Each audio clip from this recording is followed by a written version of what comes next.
먼저 재화의 공급에서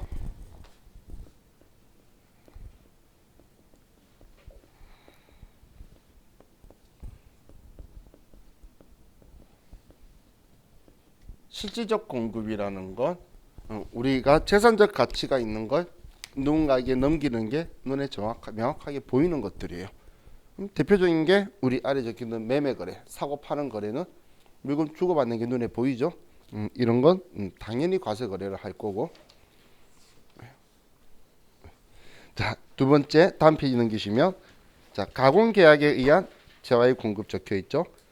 이 가공 계약인데 재화의 공급이라고 하는 건 우리가 주요 자재의 전부나 일부를 부담하는 경우죠. 부담하는 경우 전혀 부담을 안 하면 기술만 제공한 거라서 용역에 공급이 돼요. 가공해 주는 게. 근데 가공을 하면서 우리가 주요 자재를 부담해야 되는 거예요. 그런 경우에 이제 재화의 공급으로 보는 가공 계약이 되는 거예요. 자, 그리고 교환. 우리 회계와 똑같이 세법도 교환은 과세거래 두 개가 일어나는 거예요. 내 거 팔고 걔 거 나한테 팔고. 그래서 교환 계약은 과세거래로 볼 거고, 다음 우리 기타 원인에 대한 재화의 인도 양도인데 우리 현물 출자 보이시죠? 현물 출자도 과세거래로 보는 거예요. 그냥 우리 회사가 주식 발행해서 그 돈으로 과세 제품 물건 사는 거예요. 근데 그걸 우리는 그냥 주식 주면서 물건 받았다고 해서 부가가치세를 면제시켜주고 그러면 안 되겠죠. 그렇기 때문에 전부 다 예를 들어 방금 말한 거는 다 물건 오가는 게 눈에 보이잖아. 그래서 실질적 공급이 되는데, 자 이제 재화의 간주 공급을 가지고 좀 볼게요.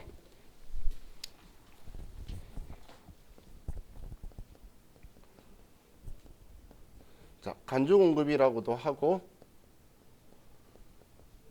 공급 의제라고도 표현을 하는데, 자, 이 간주 공급이라는 거 공급 과세 거래인 팔았다고 간주하겠다는 거예요.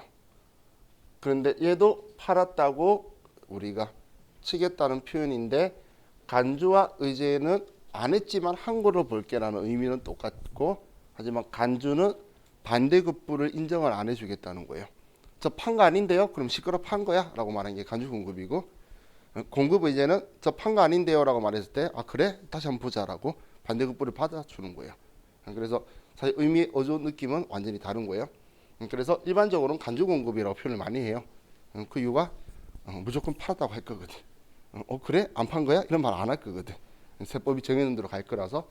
자, 그럼 간주 공급의 전제 조건이 예, 조건이 자, 첫 번째 매입세 공제를 받았다는 거죠.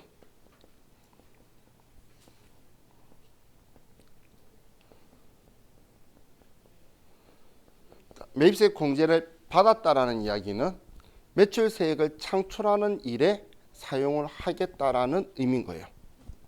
그래서 간주 공급의 첫 번째 조건은 매입세 공제를 받았다라는 게 전제 조건이에요.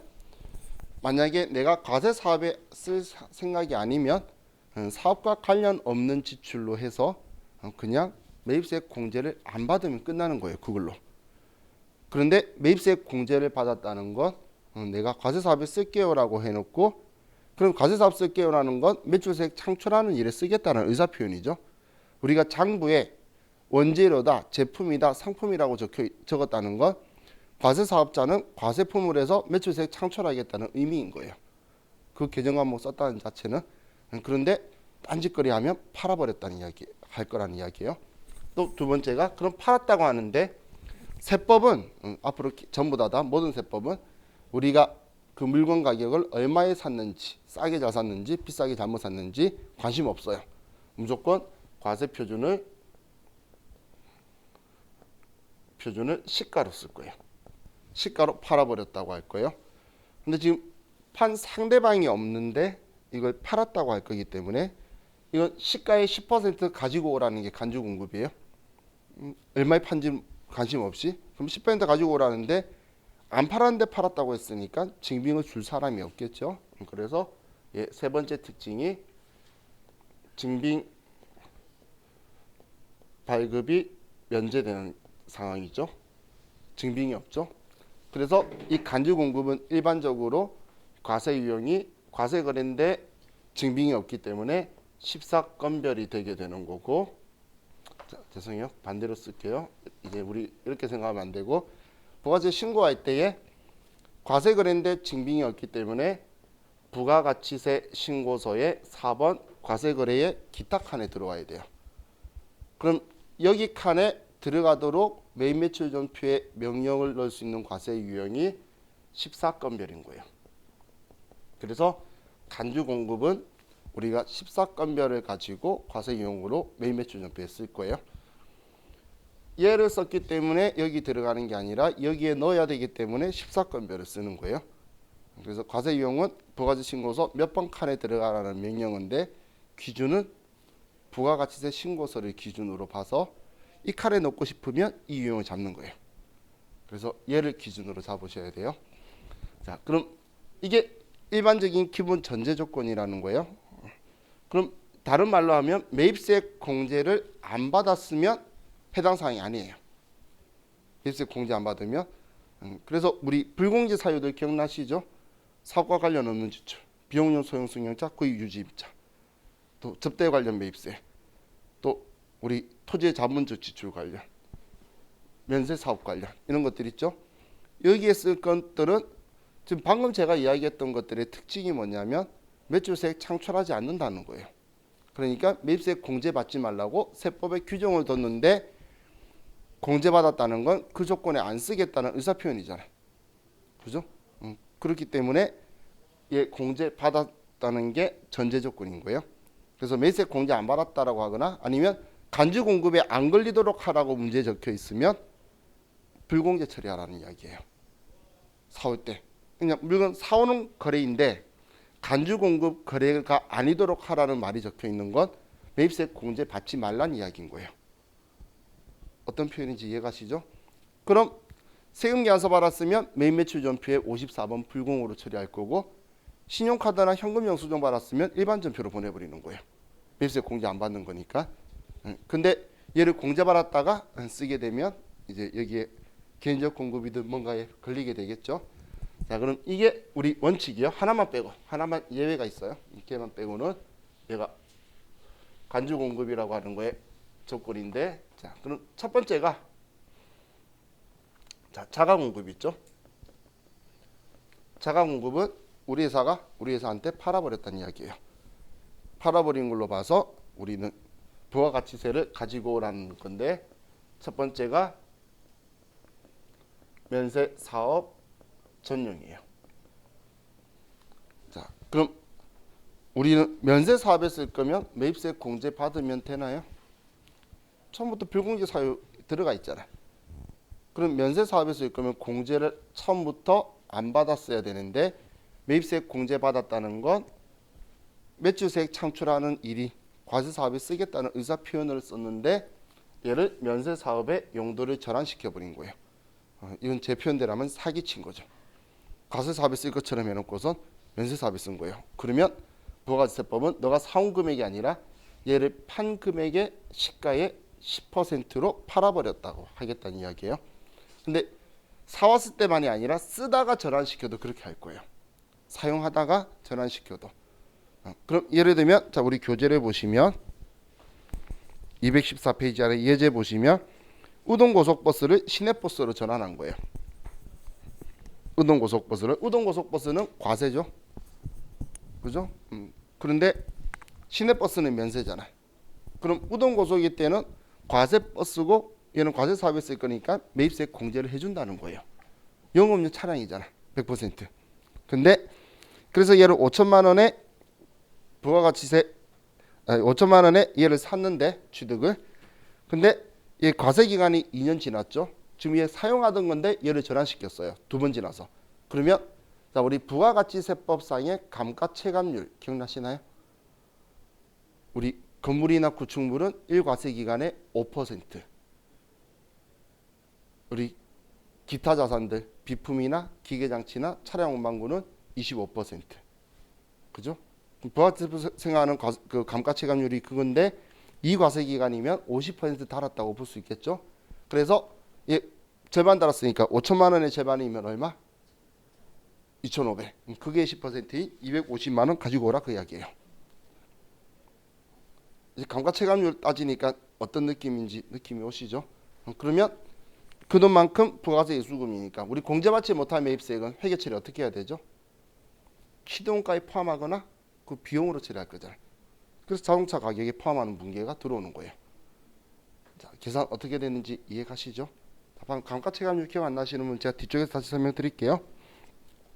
자, 그럼 얘가 이 책 저자가 이상한 짓을 한 건 아니고 이 네오박스 적혀 있는 거 위에 면세사업 전용의 두 번째 줄 보면 단 매입 시 매입세액이 공제되지 않아야 한 것은 제외한다고 적혀 있죠. 제가 매입세액 공제받은 것만 이 대상이라 그랬잖아요. 그래서 이런 글이 적혀 있는데 이 책 저자가 이상한 짓을 한 게 아니라 각 항목마다 적혀 있는데 세법 버전에 각 항목마다 이렇게 적혀 있어요. 그대로 쓴 거예요. 그래서 저는 아예 그냥 다 공통된 기준이니까 전제 조건이라고 쓴 거고. 자, 다음 215페이지에 비영업용 소형 승용차 유지를 위해서 쓴 거 있죠.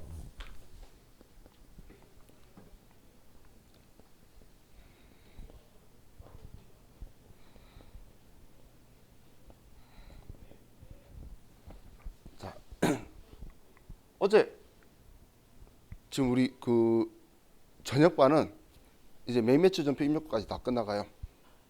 그러면 이제 오늘 부가세 부속서류 한참 달릴 거예요. 속도가 우리하고 완전 차이가 나죠. 그분들한테 제가 이야기했어요. 너무 진도가 빨라서 힘들면 회계부가소득은 우리 반 거 들으라고. 한 분이 나한테 조용히 그만 제가 연락처를 안 알려줬거든. 아, 우리 반도 안 알려줬구나. 안 알려줘서 카페에다 글 써놨더라고. 뭐 2년 전에 들었다고. 그래서 제가 조용히 오라 그래서 세무이급 책 줬어요. 시기 보고 따라하기 좀 하고 오라고. 기억이 안 나실 수 있으니까. 근데 그 반에서 그분 말고 다른 분이 나한테 이야기를 하더라고. 이 비영업용 소형승용차에 대한 개념을 어제 문제 나오는데 중형차가 나왔더니 중형차는 되는 거 아니에요? 소형승용차 안 되는 거 아니에요? 그래서 순간 제가 멈췄어요. 앉아서 막 입력하고 있는데 갑자기 손 들더니 브레이크를 걸었는데 그 브레이크가 깜짝 놀랄 이야기여서. 근데 이제 그분이 그 기준점을 안 잡고 그냥 적혀 있는 성문대로 외우셨나 봐. 그래서 개념을 정확하게 인지를 하셔야 돼요. 비영업용이라는 건 영업 용도 외라고 적혀 있는 건데 부가가치세법에서 영업이라고 말하는 거는 매출세액을 창출하는 일을 영업이라고 하는 거예요. 우리 회계에서 영업활동은 우리 회사를 설립한 목적대라는 걸 영업활동이라고 그러죠. 그거는 회계 이야기고 우리 세법은 부가가치세법은 우리 회사 설립한 목적대로 하는 건 그건 지 이야기고 얘는 매출세액 창출하는 것만 영업활동이에요. 그러면 이 차량이 영업용이라는 표현이 있고 부가가치세법에서 그리고 업무용이라는 표현이 있는데 업무용하고 영업용은 같은 게 아니에요. 업무에 쓴다고 승용차를 가지고 있는데 이 차를 매출세액 창출하는 데만 쓸지 밥 먹으러 갈 때 쓸지 데이트 갈 때 쓸지 어떻게 알아? 근데 우리나라의 그 많은 사업자들이 이 차를 어떻게 쓰는지 일일이 다 들여다볼 수 있나요? 없죠? 그렇기 때문에 이 업무용 차량은 비영업용이에요. 업무용 차량은 비영업용이에요. 우리 영업용 차량이라는 건 이런 거예요. 렌트카 회사의 차라든지 택시라든지 방금 봤던 우등고속이라든지 이런 것들이 영업용 차량이에요. 걔들 돌아다니는 자체가 존재의 이유가 매출세액을 창출하기 위해서거든. 부가가치세법은 오로지 매출세액만 바라보고 있어요. 그게 갖다 주면 아주 좋아하고 안 가져다 주면 매우 화를 내는 스타일이 부가세법이다라고 보시면 돼요. 그럼 자, 이 비영업용은 영업용도 외라는 뜻이고 소형 승용차라는 표현은 개별 소비세 대상 차량이라는 뜻이에요.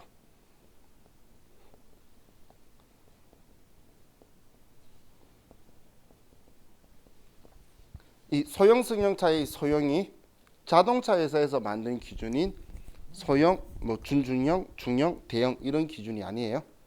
우리 세법이나 도로교통법은 그 웬만한 차도 미니버스 이하들 있죠. 우리 카니발 같은 봉고까지 전부 다 소형 승용차예요. 여기까지. 그럼 미니버스는 왜 소형 승용차가 아니냐면 개별 소비세 대상 차량이 아니거든.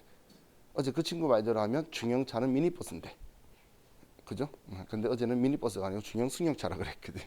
근데 이 개별 소비세 대상 차량이기 때문에 우리 불공제 사유화 때 여러분들이 1000cc 이하 차량은 공제된다고 공부하셨죠?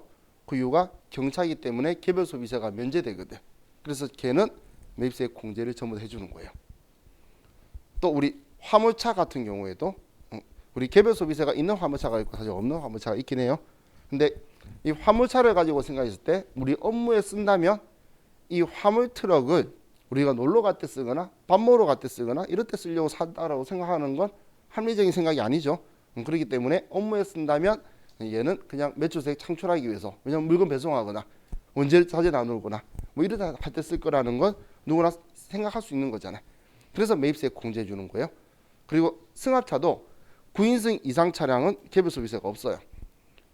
8인승 이하는 있고, 그래서 이 기준이 잡혀 있다라고 보시면 돼요. 그럼 우리 부가가치세법에서는 지금 얘네들은 매출세액을 창출하는 데 들어가는 거다라고 보지 않는다는 이야기예요. 그럼 여기에 사용할 거면 우리는 비용업용 소형승용차 구입, 유지, 임차에 관련된 건 공제 받지 말라고 적혀 있잖아. 그런데 매입세 공제를 받아놓고서 얘를 유지하는 데 써버렸으면 넌 얘를 시가로 팔아버리는 걸로 할 거란 이야기예요. 자, 그래서 우리 아래 교재를 보시면, 자, 1번은 이건 세무서 시험이 잘 나오는 건데, 자동차 만들어서 파는 회사 있죠. 그럼 자동차 만들어서 파는 회사는 그 자동차를 제품으로 만들었을 거잖아요. 그죠?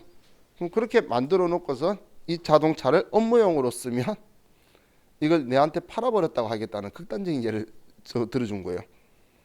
근데 이해 말고 그 시대 시험에 이런 것도 나와요. 택시 회사가 택시로 쓸 거라고 사와놓고서 택시 격리 사무원들 업무용으로 쓰면 그것도 팔아버렸다고 하는 거예요. 운행용 택시로 쓰면은 매출 창출을 하니까 매입세 공제 받는 게 맞는데 업무용 받으면 안 되거든. 그런 이해예요. 그래서 얘도 지금 만드는 데는 1000만 원이었는데 판매 가격이 1300이면 우리는 부가세 예수금 130만 원 가지고 오라는 이야기죠. 그럼 우리 입장에서는 이제 우리의 유형 자산이 됐잖아. 업무용이니까. 그럼 차량 운반구인데 1000만 원 들은 거죠. 차량 운반구 만드는데 거기에 부담되는 부가가치세까지 취득 원가에 포함되도록 되는 거예요. 또 우리 판매용 부품을 지금 소형 승용차 개별 소비 대상 차량으로 읽으시면 돼요. 개별 소비 대상 차량으로 쓰게 되면 상품 가격에 얘 시가의 판매 가격인 시가의 10%까지가 얘 고치는 데 사용한 거라고 쓰게 될 거라는 거예요. 그래서 얘가 지금 비용업용 소형 승용차 유지를 위해서 쓰게 되면 이렇게 된다는 이야기예요. 자, 근데 이 자가공급에서 지금 얘가 다 우리 회사가 써버린 거니까 우리 회사가 우리 회사한테 팔아버렸다고 이야기하는 거죠. 그런데 판매 목적 타 사업장 반출이라는 게 있어요.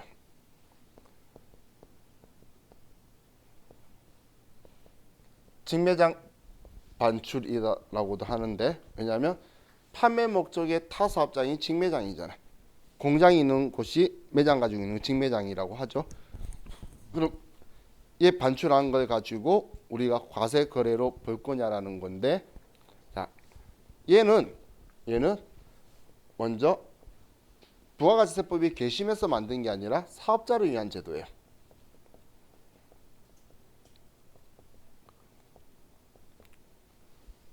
사업자를 위해서 만든 제도예요. 자, 우리는 그 부가가치세 과세 단위가 원칙적으로 사업장 단위 과세 제도죠. 그러면 자, 제가 이쪽에서 예를 보면,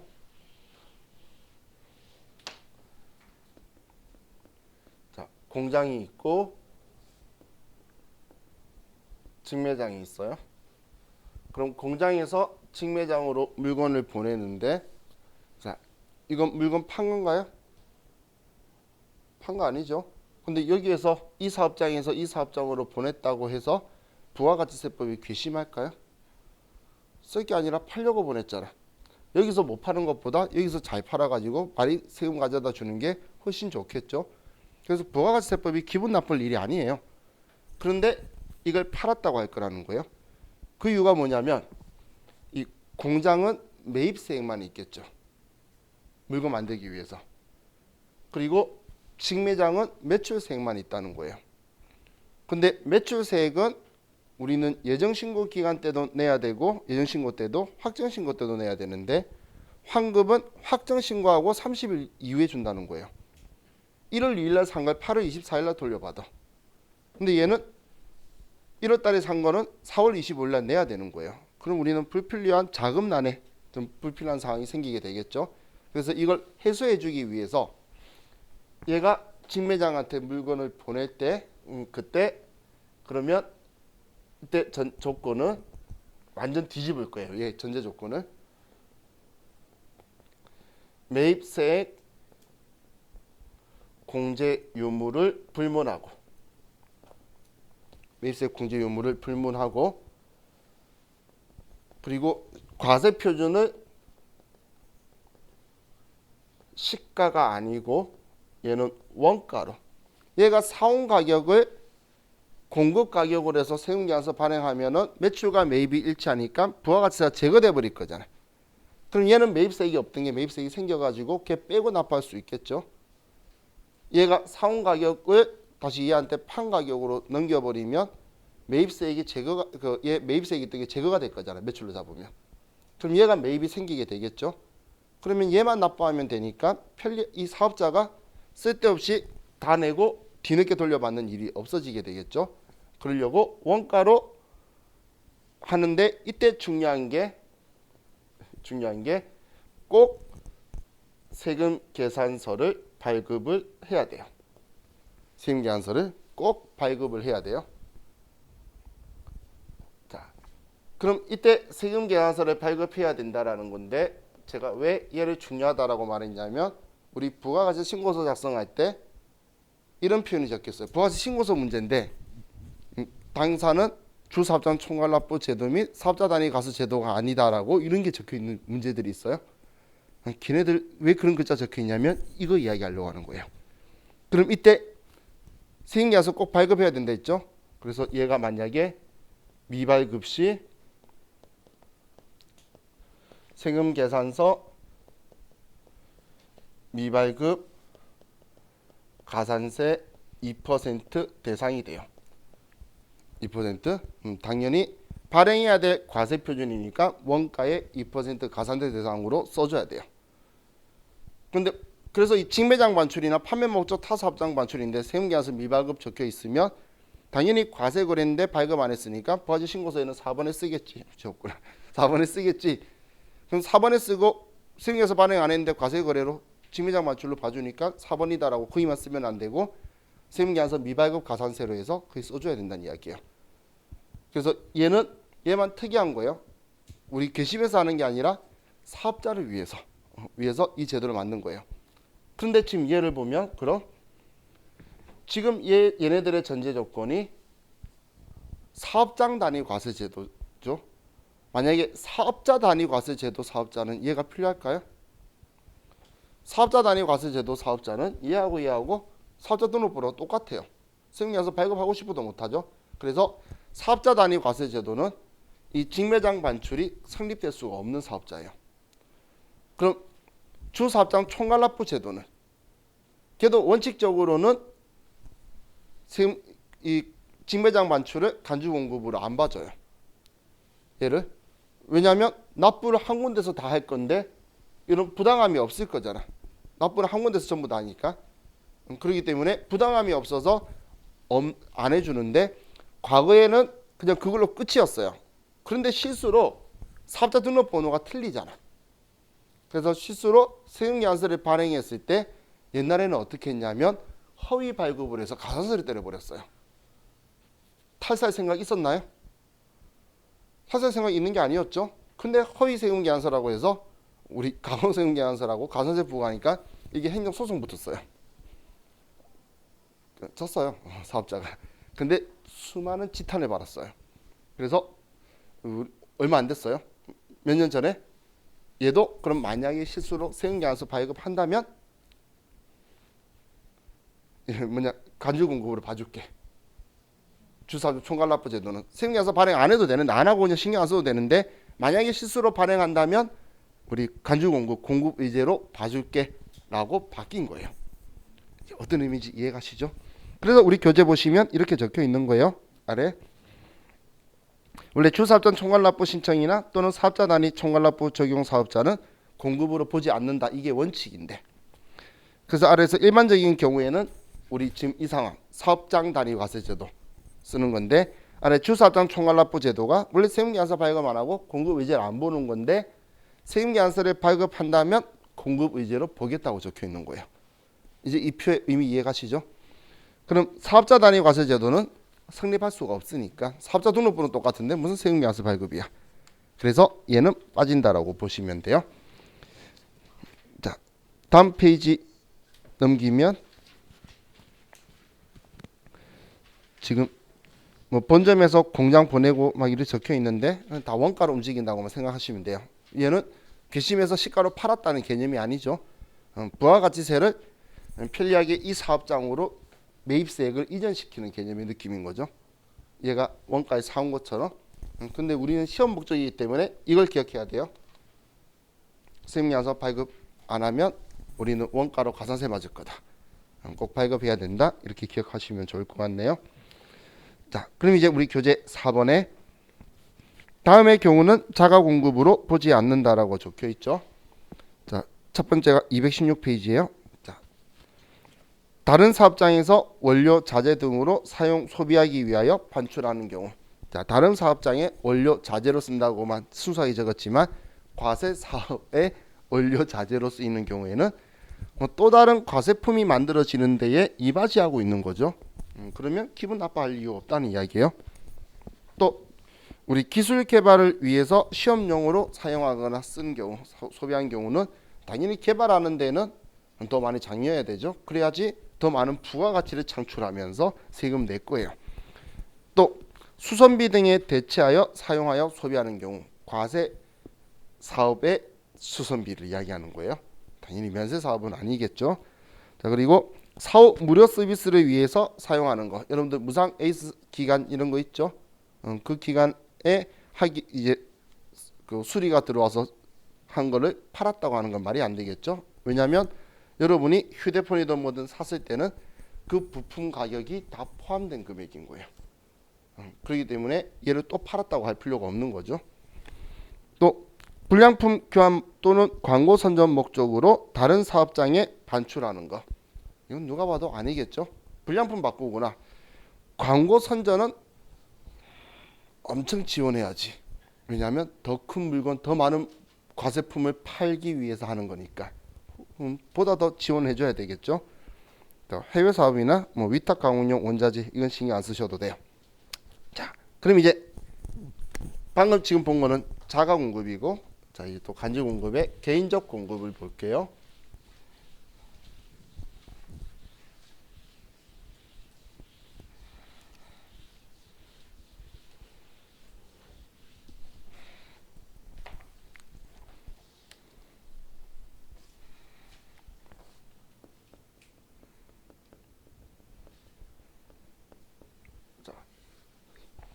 우리 개인적 공급이라는 건 이렇게 생각하시면 돼요. 사업하고 관련 없다. 창립기념일, 부가세법이 관련 있게 보일까요? 자기 회사 잔치지, 그죠?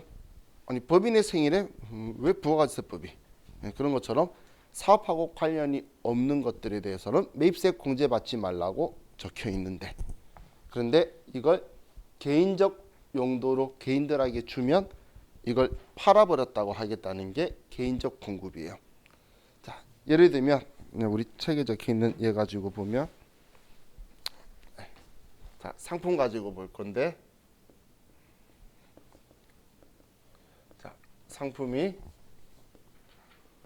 원가 50만 원이고 시가가 80만 원, 판매 가능한 게 80만 원짜리 상품이 있는 거예요. 그럼 내가 장부에 상품이라고 썼거나 제품이라고 썼다는 말 자체는 나는 매입세 공제를 받았다는 이야기예요. 우리 직원들 줄 거였으면, 그리고 사업하고 관련 없이 개인적으로 쓰라고 줄 거였으면 복리후생비라고 이 부가가치세까지 전부 다 처리돼 버렸을 거예요. 그런데 이렇게 처리했던 이 상품을 우리 직원들 준 거예요. 그러면 자 우리 첫 번째는 직원한테 주게 되면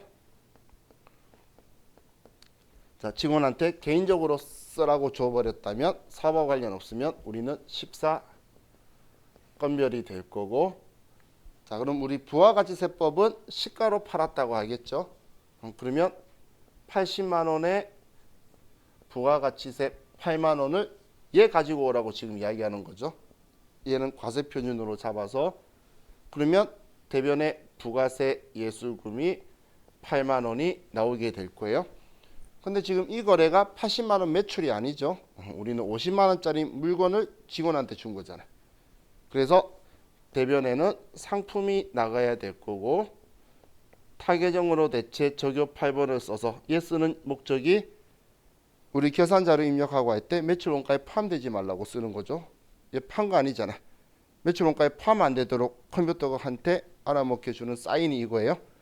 그래서 얘 50만 원치 줬으니까 지우기 위해서 쓴 거예요. 그럼 직원한테 50만 원짜리 물건 준 것도 복리후생비인데 얘 때문에 8만 원까지 물려야 되잖아. 그죠? 직원한테 8만 원 받으면 차변에 8만 원 받았다고 쓰면 되는데 직원한테 받을 수가 없겠죠. 그럼 이것까지 우리가 다 부담을 하면 전부 다 복리후생비가 되겠죠. 그래서 58만 원이 되게 될 거라는 거예요. 그럴 거면 처음부터 54번 불공했으면 55만 원이 되었을 건데 54 불공했으면 55만 원이 복리후생비가 되었을 건데 괜히 공제받아 가지고 줘서 매출세액으로 해서 8만 원 됐죠. 이게 징벌 효과를 같이 섞었다고 생각하시면 돼요. 처음부터 공제 안 받았으면 되는데 공제 받았다가 했을 때 자 근데 제가 1번 직원이라고 말한 이유가 두 번째 만약에 대표이사가 쓰면 자 대표이사가 쓰게 되면 부가가치세법은 똑같아요. 그냥 매출세액 창출하지 않네 라고 해서 14건별에 80만 원에 8만 원이다. 그래서 부가가치세 8만 원과 상품 50만 원짜리를 줬는데 이때 회계 처리는 대표이사한테 준 거는 무조건 가지급금이라고 써야 돼요. 그러면 58만 원으로 해서 여기에 대표이사 이름을 꼭 써줘야 돼요. 대표이사 이름까지 매매추전표에. 그럼 왜 대표이사는 우리 직원인데 가지급금이다라고 표현하냐면 얘한테는 이 돈도 돌려받을 거고 이자까지 받을 거예요. 이제 우리 나중에 법인세에서 그 공부할 거예요. 우리 회사가 은행에서 돈 빌려 쓰고 있는데 니한테 이직거래 안 했으면 그 이자 안 냈을 거니까 너 이자 가지고 와. 그렇게까지 전부 다 계산할 거예요. 그래서 대표이사 가지급금이라고 하는 게 있는데 이 성격은 대여금이에요. 그래서 회계에서도 그렇고 세법에서도 명령하는 게 대표이사는 우리 회사 돈을 함부로 가져가면 안 돼요. 얘가 뭔가를 혜택 가져갔는데 사업하고 관련이 안 보이거나 걸리죠. 그러면 전부 다 그만큼 돈 빌려간 걸로 처리해서 전부 다 회수하고 이자도 받을 거예요. 그런데 우리 직원이 가져간 건 부가가치세법이 얘 가지고 처음부터 그러지라고 이야기한 거지. 법인세법은 야 회사 전부 다 줘도 돼. 복리후생비 비용 100% 인정해 줄게. 너네 회사가 1억 벌었는데 9천만 원 직원 줬어? 잘했어. 이렇게 이야기할게. 우리 법인세법 이야기예요. 근데 1억 벌었는데 대표이사가 2천만 원 가져갔어. 왜 그놈 뱉어라 그래? 이자 가지고 오라 그래. 그 생각의 차이가 이 개정 과목이 큰 의미의 차이가 있어요. 그래서 얘는 대표이사 가져갔다고 써야 되죠. 우리 그것 때문에 가지급금이라는 개정 과목을 전도금으로 좀 전해 쓰는 거예요. 우리 여비 계산에 이런 거 가지급금 회계 처리하는 거 있죠. 회계할 때 걔랑 얘랑 충돌 나잖아. 지금 현재 여러분들 나중에 회사 가시면 그 대충 주는 돈을 가지급금 쓰다가는 혼나요. 그래서 적용번호 아무 때나 썼다 혼나요. 나중에 1번, 4번, 5번, 6번 그리고 3번, 7번 땡기는 거 볼 거예요. 우리 땡기면서 쓸 거예요. 근데 그걸 마음대로 썼다가는 얘하고 충돌 나겠죠. 그래서 전도금으로 변해가는 거예요. 이제 가지급했던 거를. 그래서 얘 둘이 이런 명칭을 달리 쓰고 있다라고 기억하시면 좋겠어요. 자, 그럼 우리 216페이지의 개인적 공급을 보면 자, 여기에도 뭐 당연히 세 번째 줄에 뭐 다음의 경우에는 재화의 공급 보지 않는다 해서 첫 번째가 매입세액 공제되지 아니한 재화. 당연하죠. 매입세 공제 안 되면 그리고 우리 사용인 등에게 무상으로 공급하는 작업복, 작업모, 작업화. 그렇죠. 얘는 작업 3종 세트라고 이야기를 하죠. 이건 팔았다고 하지 않고. 다음 복지 후생 목적으로 사용인에게, 사용인이 직원이죠. 사용자는 회사죠. 항상 자자가 붙으면 놈자자, 사장놈의 새끼, 회사고, 인자가 붙으면 우리 직원은 인격체들이죠. 그래서 인자가 붙으면 우리 직원들을 이야기하는 거예요. 그럼 우리 직원에게 제공하는 직장 체육비, 직장 연회비, 연회비는 회식이에요. 그래서 이런 것들을 우리가 지금 그 매입세 공제받으면서 샀던 물건이라든지 이런 거 써도 이건 팔았다, 개인적으로 줬다 이런 말 안 할 거란 이야기예요. 자, 다음 217페이지에 사업상 증여가 있죠. 자, 이 사업상 증여는 접대죠, 접대. 부가가치세법은 접대를 한다고 해서 매출세액이 창출될 거라는 믿음은 없어요. 매출이 창출될 거라는 생각은 법인도 어느 정도 있고 소득세법도 가지고 있는 거예요. 법인세법도. 왜냐면 좀 써봐라고 말하고 좋은 관계 유지하고 밥도 한 끼 먹어야 사줄 거잖아. 그런 건 돈 벌기 위한 걸 이야기하는 거지. 부가가치세법이 이걸로 매출세액이 창출될 거라는 생각은 단 1도 없기 때문에 매입세 공제 받지 말라고 정해뒀는데 이걸 매입세 공제 받아놓고선 거래처에 줘버리면 너 이거 시가로 팔아버렸어라고 할 거란 이야기예요. 우리 정말 54번 불공에 대한 거 잘 알고 있으면 얘네들이 잘 보이는데 모를 때 얘를 먼저 보면 정말 뭔 소리인지 이해가 안 가는 거죠. 그럼 처음부터 잘하면 되죠. 그래서 얘도 적혀 있잖아. 이거 사업상증에 보면 아래 동그라미 3번에 처음부터 매입세액이 공제되지 않은 거. 얘는 안 걸릴 건데 괜히 그렇게 해서 그런 거죠. 그럼 얘도 뭐 분기 형태는 똑같겠죠.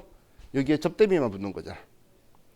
그렇죠. 좀 접대비만 붙는 거죠. 물론 이 접대비도 이런 상황에서 50만 원 될 수도 있어요. 접대하면서 부가가치세는 주세요라고 해서 받으면 그러면 8만 원 차변에 돈 받은 걸로 쓰면 되겠죠. 근데 그럴 일이 없기 때문에 이렇게 되는 거고. 자, 그럼 우리 사업상 증여인데 이 사업상 증여에서 여러분들이 거래처에 대한 개념은 고객도 거래처고 전부 다 거래처예요. 그래서 우리가 그 예를 들어 우리 지점이 있는데 서로 다른 사업자들이에요. 뭐 이전에 뭐 대방점이 있고 뭐 신촌점이 있고 그런데 서로 사장님 다르죠. 자동차 회사도 영업소마다 소장들 다 다르잖아요. 그러면 얘는 다 서로가 거래처예요. 그럼 본사에서도 그 사람은 개인 사업자니까 다른 거래처겠죠. 근데 자동차를 전시해서 사람들이 타보고 시승해야지 차 살 거잖아. 그럼 그게 견본품을 준다든지 아니면 화장품 판촉물을 주는 거예요. 그 나눠줘라고. 그걸 우리 사업상 증여로 볼 거냐? 그건 아니라는 거예요. 우리가 차 견본 이런 거 왜 제공하죠? 제대로 된 차 사라고 타보고 사라고 하는 거잖아. 매출세액 창출하기 위한 하나죠. 화장품 샘플 작은 거 이거 왜 주는 거죠?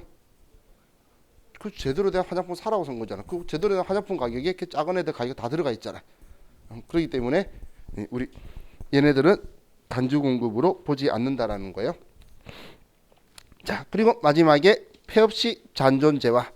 자, 폐업시 잔존재화는 자, 우리가 폐업하기 전까지는 과세 사업자인데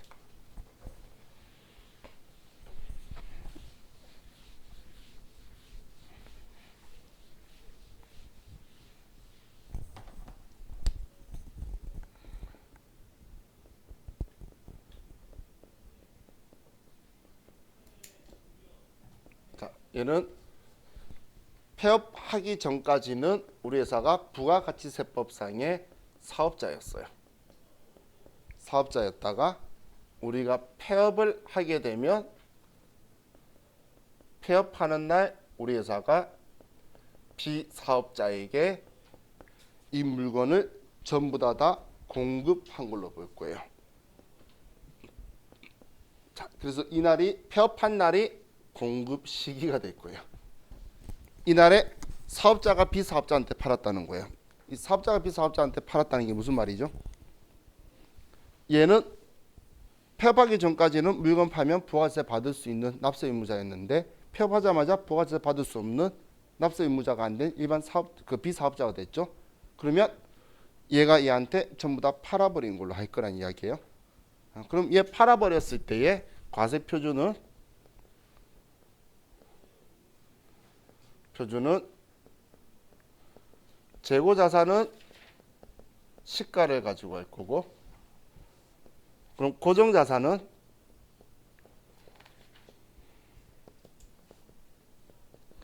취득 원가 빼기 감가 체감률을 뺄 거예요. 감가 체감률. 이 감가 체감률이 이 앞에 이야기했던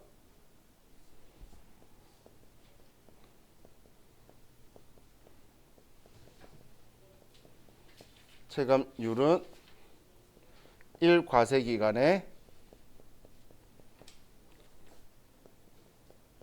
건물이나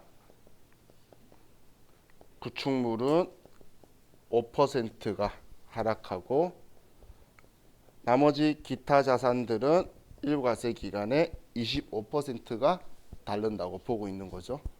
그죠? 자, 5% 25% 보다 보면 자연스럽게 익숙해지니까 이걸 기억하세요. 취득 원가에 이만큼 달았다고 보는 거예요. 왜냐면 이 사람이 지금 이 고정 자산은 당연히 영업 활동에 사용할 자산이라서 매입세 공제 받았을 건데, 그럼 이건 2년이든 10년이든 쓸 거라는 거예요.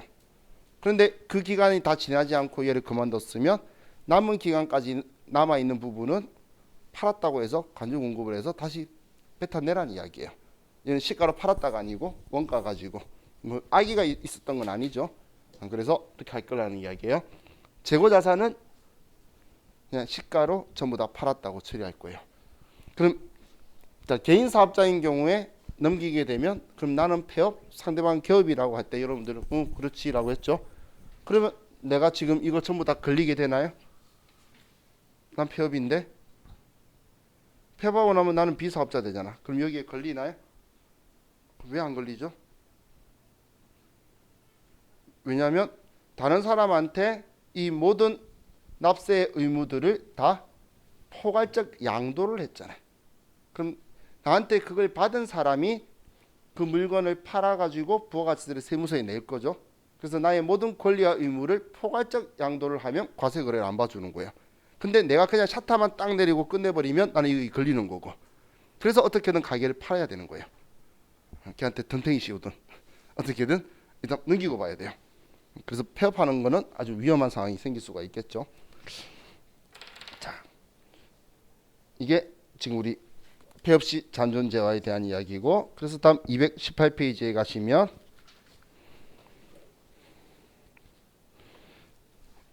이제 우리 재화의 공급으로 보지 않는 거에서, 자, 담보 제공. 이건 뭐 과세 거래도 아니고 우리 그 회계상의 거래도 아니고 뭐 다 아니죠. 담보 제공하는 것. 다음 사업의 포괄적 양도. 이게 방금 제가 이야기한 거죠. 모든 권리와 의무를 전부 다 넘기게 되면 이건 우리는 재화의 공급으로 보지 않는다. 다음 조세 물납.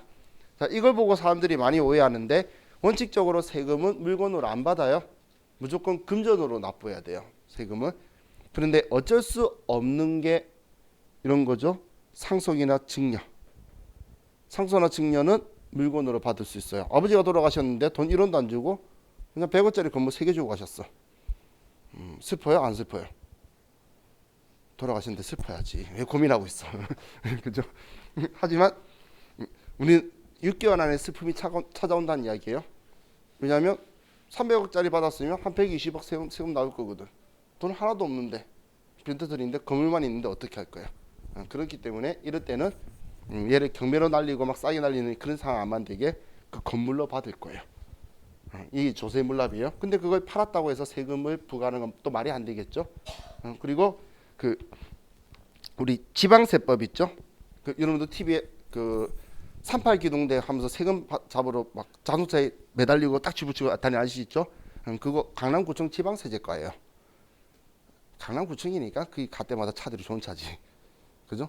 근데 지방세법은 뭐 물건이다 돈이다 필요 없어요. 어떻게든 돈 되는 건 다 받으려고 뛰어다녀요. 지방세제과도 세무공무원이에요. 많은 사람이 오해하는 게 지방세라고 하면 구청 적혀 있으니까 세무공무원이라는 느낌이 좀 작은 것처럼 느끼죠. 그 세무공무원들이에요. 그 사람들도.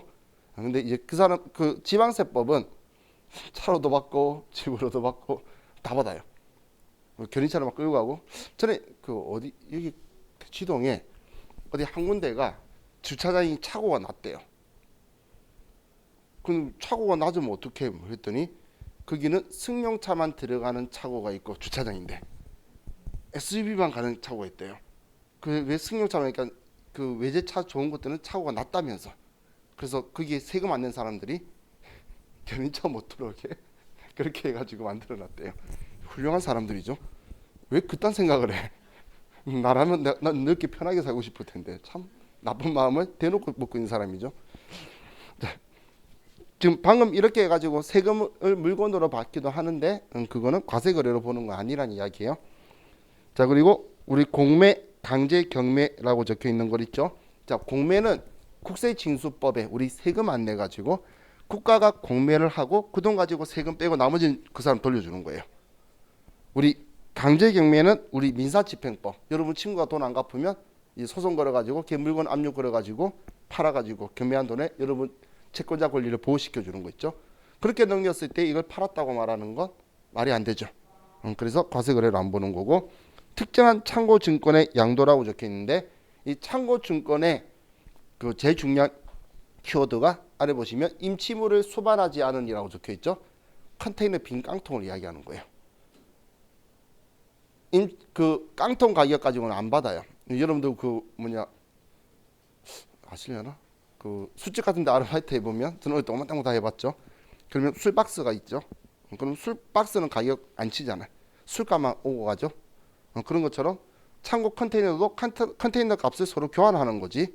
얘 가지고는 돈 지급 안 해요. 안에 물건 뭐 들은지만 가지고 주고받아요. 그래서 그냥 서로 부산항에 있는 거, 인천항에 있는 거 서로 컨테이너끼리는 서로 같이 그냥 서로 퉁치면서 환거래 엄청 잘해요. 근데 안에 물건이 들있으면 물건값만 가지고 가는 거예요. 그래서 임치물이 수반하지 않다는 건 빈 깡통이에요. 이 참고증권을 주고받는데 물건 팔았다고 하면 말이 안 되겠죠. 그래서 이야기를 하는 거예요. 그리고 마지막 특별재난 지역에 무상으로 공급하는 물품. 여기에 세금 부과하면 데모해야지. 그죠? 뭐 홍보 목적이야 있겠지만 그래도 좋은 목적이잖아요. 그 우리 재난 지역에다가 침낭이나 뭐 라면이나 생수나 가져다 주는 사람들한테 너 이거 팔았으니까 부가세 가지고 와. 상식으로 말이 안 되죠. 그래서 다 과세를 안 할 거라는 거예요. 자, 이제 우리 쉬었다가 이제 용역에 공급하고 자회 수입 볼게요. 쉬었다 합시다.